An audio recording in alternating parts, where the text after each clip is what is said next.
और प्रोफेशन से मैं इंजीनियर हूँ। मेरा सवाल एक है, ये अपना हिंदुस्तान में जो है पहले हिंदुज़म आया, बाद में बुद्धिज़्म आया, बाद में जैनिज़्म आया और लास्ट में जाके सिखिज़्म आया।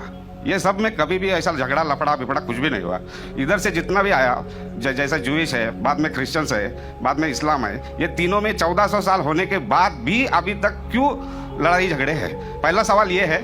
दूसरा सवाल, आप जो टेररिस्ट का जो भी कुछ डिफिनेशन दिए वो तो ठीक है, जानते दो, मगर टेररिस्ट लोग इस्लाम को बदनाम करते हैं। कुछ भी हो, आप उसके अगेंस्ट ये जो काम कर रहे हैं ये बहुत अच्छा है। दूसरी बात, ये अभी जो इराक में वो अच्छा काम नहीं किए, कोई भी हो, मुसलमान हो, हिंदू हो, रिलीजियस प्लेसेस को ऐसा नहीं करना चाहिए।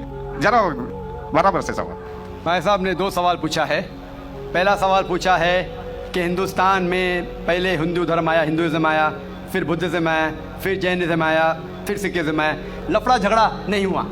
लेकिन ये जुडाइज्म, क्रिश्चियनिटी, इस्लाम में हमेशा झगड़ा है। क्यों? आप शायद अपने मज़हब के बारे में नहीं जानते। आपने महाभारत पढ़ी? महाभारत पढ़ी आपने? पूरी महाभारत में झगड़ा ही झगड़ा है। बाकी मज़हब के नहीं, अपने आपस में। अगर आप पढ़ते महाभारत, जो एक स्मृति है जो मैं पढ़ चुका हूं, उसके अंदर कजिन्स, रिश्तेदारों के बीच पांडव 5 और कौरव 100 झगड़ा होता है। महाभारत में झगड़े के बारे में जितने वर्सेस है, कुरान मजीद से कई गुना ज़्यादा।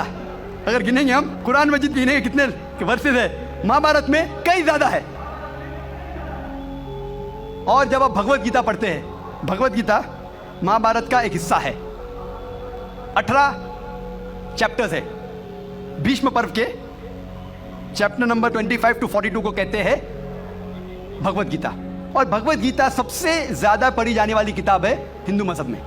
और यहाँ ये भगवत गीता श्री कृष्ण राय दे रहे, सलाह दे रहे, सजेशन दे रहे, एडवाइस दे रहे अर्जुन को। जब आप पढ़ते हैं Bhagavad Gita chapter number 1 verse number 45-46, Arjun जंग के मैदान में अपने हथियार को ज़मीन पे रखता है और कहता है श्री कृष्ण से, मैं जंग के मैदान में निहत्था मरना पसंद करूंगा बनिस्बत अपने रिश्तेदारों से लड़ूं। ये कहता है, आपने पढ़ी होंगी। उसके फौरन बाद चैप्टर नंबर 2 वर्स नंबर 2 और 3 में श्री कृष्ण कहते हैं अर्जुन से, अर्जुन तुम इतने बुज़दिल कब से बन गए? तुम नपुंसक कब से बन गए? How have these impurities come in your heart? How have you become important? वो कहते हैं कि क्षत्रिय का धर्म है लड़ना। फिर वर्स नंबर 31, 32, 33 में कहते हैं, वो क्षत्रिय खुशनसीब है जिसे लड़ने का मौका मिलता है। अगर आप लड़ेंगे तो आप स्वर्ग में जाएंगे, लड़ेंगे नहीं तो स्वर्ग में नहीं जाएंगे। कौन कहता है? श्री कृष्ण एडवाइस देते हैं अर्जुन को। अगर मैं कहूँगा कि आपके श्री कृष्ण कहते हैं कि रिश्तेदारों का कत्ल करो, ये शैतानी हरकत है। अगर मैं कहूँगा कि आपके हिंदू मज़हब की किताब में सिखाया जाता है कि रिश्तेदारों का कत्ल करो, ये शैतानी हरकत है। वो हिंदू मुझसे कहता है लेकिन ये जंग है हक और बातिल के दरमियान। मैं बोला कुरान मजीद में भी वही लिखा है, हक और बातिल के दरमियान। मैं जानता हूँ हिंदू मज़हब में ये नहीं लिखा है कि रिश्तेदार कत्ल करो, लेकिन हक के लिए लड़ना भी पड़े, नो प्रॉब्लम। चाहे वो आपके रिश्तेदार हो, चाहे वो आपके वालिदैन हो, नो प्रॉब्लम। तो ये श्री कृष्ण कहते हैं अर्जुन से। और जो क्रिटिक्स ऑफ इस्लाम उछालते मोहम्मद सल्लल्लाहु अलैहि वसल्लम की हदीस को, सही बुखारी की जिल्द नंबर 4 हदीस नंबर 46 किताब जिहाद में अल्लाह के रसूल कहते हैं कि जो भी मुजाहिद जिहाद के लिए जाता है, अगर उसका कत्ल होता है तो वो जन्नत पे जाता है, अगर वो जिंदा वापस लौटता है तो उसे इस दुनिया का माल मिलता है। अक्सर क्रिटिक्स इंक्लूडिंग अरुण शूरी इस हदीस को उछालता है, कहते कैसा मज़हब है, लड़ने को कहता है, मर जाते लड़ाई में तो जन्नत मिलती है, वरना इस दुनिया की दौलत। अगर आप भगवत गीता पढ़ेंगे चैप्टर नंबर 2 वर्स नंबर 37, उसमें श्री कृष्ण कहते हैं अर्जुन से, अर्जुन उठो और लड़ो। अगर आप मर जाएंगे, कत्ल हो जाएगा, आप जाएंगे स्वर्ग में। अगर जिंदा वापस लौटेंगे तो दुनिया की दौलत मिलेंगी। हू बहू जो सही बुखारी में मोहम्मद सल्लल्लाहु अलैहि वसल्लम ने कहा, वही कहते हैं श्री कृष्ण अर्जुन से। मुझे लगता है कि अरुण शूरी ने भगवत गीता पढ़ी नहीं। अगर पढ़ी होती तो इस्लाम के खिलाफ नहीं लिखते। तो आपको सही जानने के लिए दोनों किताबों का मुताला करना पड़ेगा। आप कह रहे हिंदुइज्म आया, बुद्धिज्म आया, अशोका क्या किया? लाखों लोगों को मारा। आप बोलते कत्ल हुआ ही नहीं। आप शायद भूल गए, आपने हिंदुस्तान की तारीख पढ़ी ही नहीं। तो हिंदुस्तान की तारीख आप पढ़ेंगे, यहाँ भी कई लाखों लोगों का कत्ल हुआ है। ना ही सिर्फ महाभारत के अंदर लिखा है, आप देखेंगे अशोक का, फिर वो दुनिया को त्याग करता है और फिर वो संत साधु बन जाता है, लेकिन पहले तो कत्ल किया किसने? तो आप देखेंगे हिस्ट्री में यहाँ भी कत्ल हुआ, जुडाइज्म में भी है, क्रिश्चियनिटी में भी है, इस्लाम में भी है। जहाँ भी आप देखते कुछ जगह जो झगड़ा हुआ, लड़ाई हुई, वो हक और बातिल के दरमियान, सही है। और कई जगह आप देखेंगे मासूम लोगों का कत्ल किया गया। आप जानते हैं in the history of the world, in the name of religion, मजहब के नाम पे जो सबसे ज़्यादा कत्ल किए वो क्रूसेडर्स ने, ईसाईयत के नाम पे लाखों लोगों को कत्ल किया ईसाईयत के नाम पे। अगर आप देखेंगे एक शख्स जिसने सबसे ज़्यादा कत्ल किया दुनिया में, कौन है? सबसे ज़्यादा कत्ल किसने किया दुनिया में? हिटलर। हिटलर जूस का कत्ल किया, 6 मिलियन, कितने? 60 लाख लोगों का कत्ल किया। मैं ये नहीं कह सकता हूँ कि ईसाईयत गलत है। अगर हिटलर ने 60 लाख यहूदी का कत्ल किया, मैं ये नहीं कह सकता हूँ कि ईसाईयत और बाइबल ये सिखलाती है। मैं बाइबल पढ़ा हूँ, क्योंकि हिटलर ने 60 लाख यहूदी का कत्ल किया, हम ईसाईयत को दोष नहीं दे सकते। लेकिन मैं जानता हूँ कि ईसाईयत के नाम पे जो होली वॉर कहा जाता है, क्रूसेडर्स ने हज़ारों लोग को अपने सिर्फ मज़हब को कन्वर्ट करने के लिए लाखों लोग का कत्ल किया। तो आप देखेंगे कई तारीख है, हिंदुस्तान में है, हिंदुस्तान के बाहर भी है, हिंदुइज्म में भी है, बुद्धिज़्म में भी है, आप देखेंगे क्रिश्चियनिटी में भी है, इस्लाम में भी है। लेकिन जब टकराव होता है हक और बातिल का, तो हक के लिए बातिल के खिलाफ हमें लड़ना ज़रूरी है। तो ये आपकी गलतफहमी है। आपका दूसरा सवाल, क्या टेररिस्ट लोग ने, कुछ टेररिस्ट लोग ने इस्लाम को बदनाम किया है और आपने कहा कि हम अच्छा काम कर रहे हैं, हक को फैला रहे, अमन को फैला रहे। आप कहते हैं, कुछ हद तक सही कहते हैं। जैसे मैंने कहा कि जो मीडिया जिसे टेररिस्ट कहती है, वो टेररिस्ट कौन से टेररिस्ट है वो हमें जानना ज़रूरी है। कौन से टाइप के टेररिस्ट है, कि वो जो लोग जो गलत काम कर रहे हैं उनके दिल में दहशत पैदा करे तो सही किस्म के टेररिस्ट है। जैसे भगत सिंह टेररिस्ट था लेकिन अच्छा था। उस तरीके से अगर कोई मुसलमान गलत लोगों के साथ लड़ रहे हैं हक के लिए तो सही है। लेकिन मैं ये भी जानता हूँ कि there are black sheep in a community. कुछ मुसलमान सिर्फ नाम के लिए, और अक्सर लोग समझते, ना ही गैर मुस्लिम, मुसलमान भी समझते हैं, वो जिहाद क्या समझते हैं? अगर कोई भी मुस्लिम किसी वजह से लड़ रहा है, चाहे वो ज़ाती फ़ायदे के लिए हो, चाहे वो नाम के लिए हो, चाहे पैसा के लिए हो, चाहे ज़मीन के लिए, उसे कहते हैं जिहाद।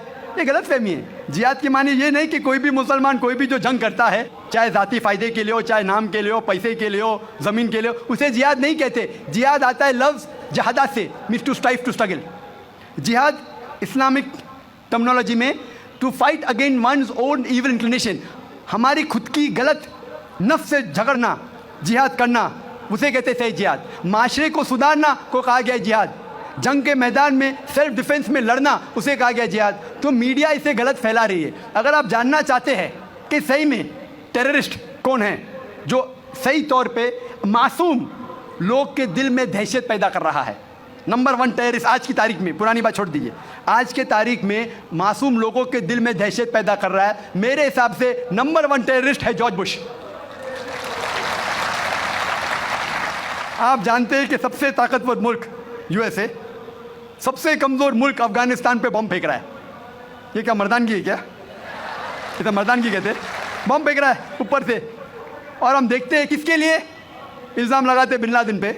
मैं बिन लादेन का दोस्त नहीं हूँ, मैं ये नहीं कहता हूँ बिन लादेन अच्छा है क्या बुरा है।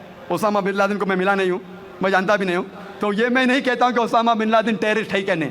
लेकिन अगर मान भी लो, जितने प्रूफ है सब गलत है। अफगानिस्तान बोलती है यूएसए से, आप हमको प्रूफ दो, वो प्रूफ देते मुशर्रफ को, टोनी ब्लेयर को। प्रूफ मांग रहे अफगान लोग, दे रहे मुशर्रफ को, टोनी ब्लेयर को। ये किधर का इंसाफ है? क्योंकि उनके पास प्रूफ है ही नहीं। अगर मान भी लो बहस के तौर पे, फॉर सेक ऑफ आर्गुमेंट, अगर एक शख्स ने ऐसा गलत काम किया, अब एक शख्स के लिए क्या सारे देश के ऊपर बम डाल सकते? 1000 लोग का कत्ल कर रहे, क्या हक है उनको? फिर जाते इराक के पास 1000 लोग को मारते। मैं ये नहीं कहता सद्दाम हुसैन अच्छा इंसान है, मैं ये नहीं कहता हूँ, मैं जानता हूँ काफ़ी गलतियाँ की। लेकिन जो इराकी लोग सद्दाम हुसैन के टाइम पे जो उनको तकलीफ हो रही थी, अभी उससे कई ज़्यादा हो रही है, कई ज़्यादा। कौन कर रहा है? George Bush.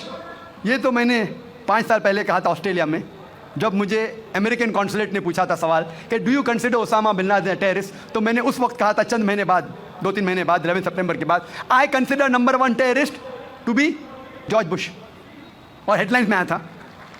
आज तो कई लोग कहते हैं कि जॉर्ज बुश टेररिस्ट नंबर 1 है, अमेरिका में भी। जब एक सर्वे हुआ था, एक प्राइवेट ऑर्गेनाइजेशन ने सर्वे की थी यूएसए में, जानने के लिए 3 नाम दिए उनने, कौन सबसे बड़ा टेररिस्ट है, Osama bin Laden, Saddam Hussein या जॉर्ज बुश। नंबर 1 हमेशा जॉर्ज बुश है।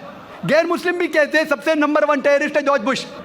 सबसे लोएस्ट परसेंटेज उसको मिला 73%, और कुछ लोग ने 78% लोग ने कहा कि टेररिस्ट नंबर 1 जॉर्ज बुश। अभी उन्हें पता लग रहा है 5 साल बाद, 6 साल बाद, मैं तो पहले कहा था। तो आप मुझसे पूछेंगे कि ये मीडिया ऐसे लोग को लेके उछाल रही है और मीडिया बदनाम कर रही, जो हालात हो रही है, कोई भी मजहबी, चाहे टेम्पल हो, चाहे चर्च हो, चाहे मस्जिद हो, कुरान में लिखा है उसको डिस्ट्रॉय नहीं करना चाहिए। कोई भी, कुरान की आयत है, do not destroy temples, churches, places of worship, गलत है। तो कुरान में भी लिखा है। तो कोई भी शख्स ये करता है, टेम्पल या मस्जिद या मोनेस्ट्रीज या सिनेगॉग्स को तोड़ता है, तो ये इंसानियत के खिलाफ है और कुरान मजीद के खिलाफ भी है। Hope the answer the question. तो आप हिंदी या उर्दू में पूछिए। सर, इनका सवाल ये है कि मैंने उनको बोला कि हुज़ूर अनवर सल्लल्लाहु अलैहि वसल्लम जो है सारे आलमों के लिए आए हैं, लास्ट पैगंबर है, is a seal of profits. तो आप बोले कि मैं उनको समझा कि बाइबल में, यानी आप ही के, मैं QTV पे प्रोग्राम्स देखता हूँ और उसी का मैं इनको समझाया, तो वो मेरे को पूछ रहे थे कि ऐसा बाइबल में किधर है कि जीसस क्राइस्ट सिर्फ क्रिश्चियंस के लिए आए, वो पूरे आलम के लिए नहीं है, जबकि पूरे दुनिया में क्रिश्चियंस है, तो सिर्फ Christians everywhere in the world. भाई साहब का सवाल है कि मैंने कहा कि जितने पैगंबर मोहम्मद सल्लल्लाहु अलैहि वसल्लम के पहले आए वो सिर्फ अपने कौम के लिए आए और सारा पैगाम महदूद था एक वक्त के लिए। तो वो ये पूछते हैं कि बाइबल में कहाँ लिखा है कि ईसा अलैहिस्सलाम सिर्फ यहूद के लिए आए थे। मैं पहले कुरान मजीद का हवाला दूंगा। कुरान में कहा गया है, सूरह इमरान सूरह नंबर 3 आयत नंबर 49, सूरह इमरान चैप्टर 3 वर्स 49, ईसा अलैहिस्सलाम बनी इसराइल के लिए भेजे गए थे। ये लिखा है कुरान मजीद में, सूरह सफ़ में भी, सूरह नंबर 61 आयत नंबर 6 में कि ईसा अलैहिस्सलाम बनी इसराइल के लिए आए थे। लेकिन मैं जानता हूँ कि आप ईसाई है, कुरान मजीद में शायद नहीं माने, नो प्रॉब्लम। अगर आप बाइबल पढ़ेंगे, बाइबल में लिखा है gospel of Matthew chapter number 10 verse number 5 और 6 में ईसा अलैहिस्सलाम कहते हैं अपने अपोस्टल से, go ye not into the way of the Gentiles. Gentiles के मानी हैं नॉन जूज, यहूद के अलावा, अगर चाहे वो मुस्लिम हो, हिंदू हो, क्रिश्चियन हो, उन्हें कहते हैं जेंटाइल्स। ईसा अलैहिस्सलाम कहते हैं अपने शागिर्दों से, अपोस्टल से, go ye not into the way of the Gentiles, enter ye not into the city of the Samaritans, but rather go to the lost sheep of the house of Israel. आप गैर यहूद लोगों के पास मत जाओ, उनके शहर में मत जाओ, एंटर मत करो, लेकिन rather go to the lost sheep of the house of Israel, उनके पास जाओ जो यहूद लोग हैं, जो भटके हुए लोग हैं, तो यहूदी लोगों में से जो भटक गए हैं अपने दीन से, उनके पास जाओ। ईसा अलैहिस्सलाम फरमाते हैं गॉस्पेल ऑफ मैथ्यू में चैप्टर नंबर 15 वर्स नंबर 24 में, I have not been sent but to the lost sheep of the house of Israel, मैं नहीं भेजा गया हूँ लेकिन सिर्फ वो यहूदी लोग के लिए जो भटक गए हैं। ईसा अलैहिस्सलाम कहते हैं। तो बाइबल में लिखा हुआ है कि ईसा अलैहिस्सलाम सिर्फ यहूदी के लिए आए थे, क्योंकि ईसा अलैहिस्सलाम भी यहूदी थे, खुद भी यहूद के लिए आए थे, यहूदी लोगों के लिए आए थे, और कहा अपने साथियों से भी कि आप सिर्फ यहूदी के पास जाओ। Hope the answer the question. मेरा नाम श्रीनिवास है। दीन की बात को समझने के लिए दिल की ज़रूरत है या दिमाग की?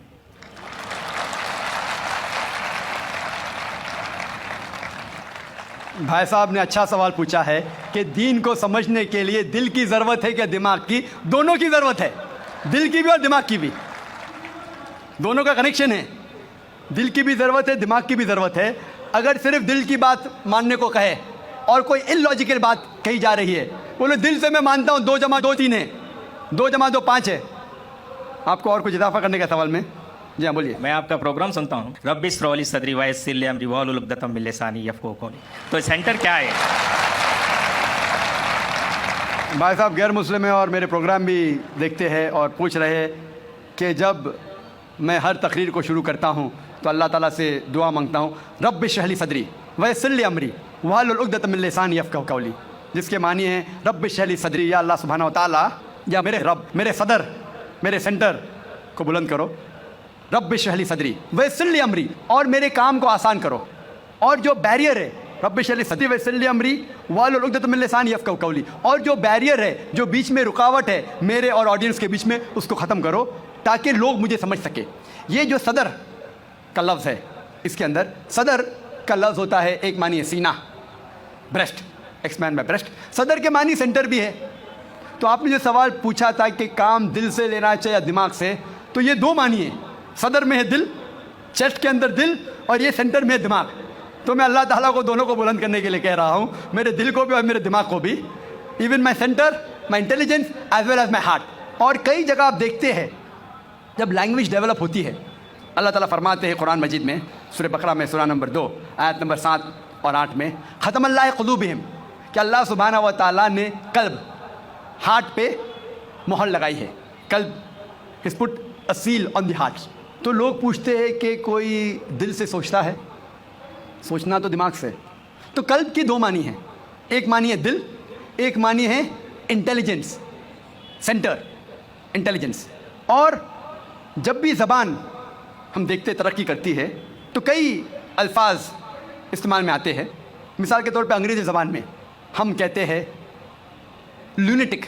लूनेटिक मीन्स पागल इंसान को कहते हैं, लेकिन सही मानी लूनेटिक का है स्ट्रक बाय अ मून।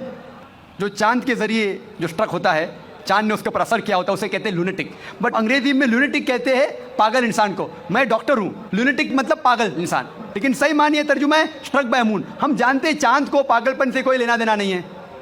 हम लफ्ज़ इस्तेमाल करते हैं डिज़ास्टर। डिज़ास्टर मतलब कोई खौफनाक चीज़, कोई चीज़ गलत काम जो होता है, डिज़ास्टर लाइक फ्लड हो जाता है, सुनामी, अर्थक्वेक। लेकिन डिज़ास्टर की सही मानिए ईविल स्टार, ईविल सितारा। हम जानते हैं सितारों का कोई लेना देना नहीं है अर्थक्वेक से या बाढ़ से, लेकिन फिर भी this is development of a language. हम कहते हैं सनराइज। सनराइज मतलब सूरज उगता है, निकलता है। हम साइंस में जानते हैं सूरज ना राइज होता है ना सेट होता है, फिर भी हम सनराइज और सनसेट कहते हैं।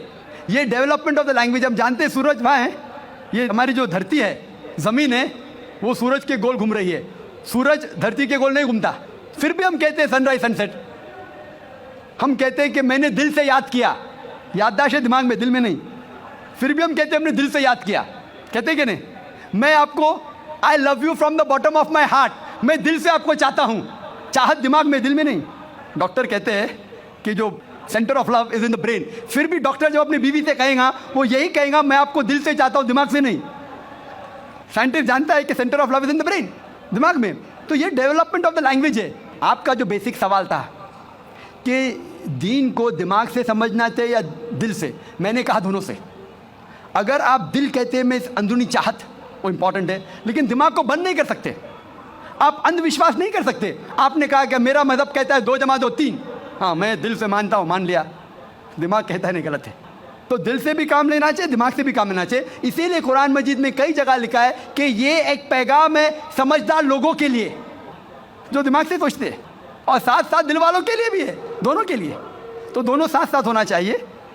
इस्लाम, इसीलिए मैंने कहा, ऐसा मज़हब है जो दोनों ज़रूरियात पूरी करता है, बॉडी की, जिस्म की भी और रूहानी भी, स्पिरिचुअल भी। ये वाहिद मज़हब है जो दिल को भी तसल्ली देता है और दिमाग को भी। बाकी जितने दीगर मसाइब तकरीबन स्पिरिचुअल बात करते, कुरान दोनों takes care of the spiritual need as well as the physical need. Hope that answers the question.